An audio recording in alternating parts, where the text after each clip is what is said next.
কারণে গ্রেফতার করা হলো আপনাকে দাদা? বেশ বেশ বেশ না, কোনো কথা হবে না। আমি জোর করে টাকা নিয়েছি লোকের কাছ থেকে, গল্প সাজিয়ে দরজা খোল, দরজা খোল। শুধুমাত্র তৃণমূলের সমর্থক, সেই কারণে ঢোকানো হলো। আপনার নামে তো অভিযোগ হয়েছে, অভিযোগ করে মিথ্যে অভিযোগ, একাধিক গুলি, বন্দুক, লাইসেন্স করা মাল, লাইসেন্সের গুলি গুলি একাধিক গুলি রাখা যায়।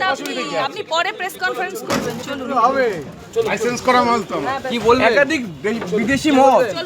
চলুন চলুন চলুন। কি কারণে আপনাকে ধরা হলো? দাঁড়ান। কি কারণে আপনাকে ধরা হলো? সেটা পুলিশ বলতে পারবে, আমরা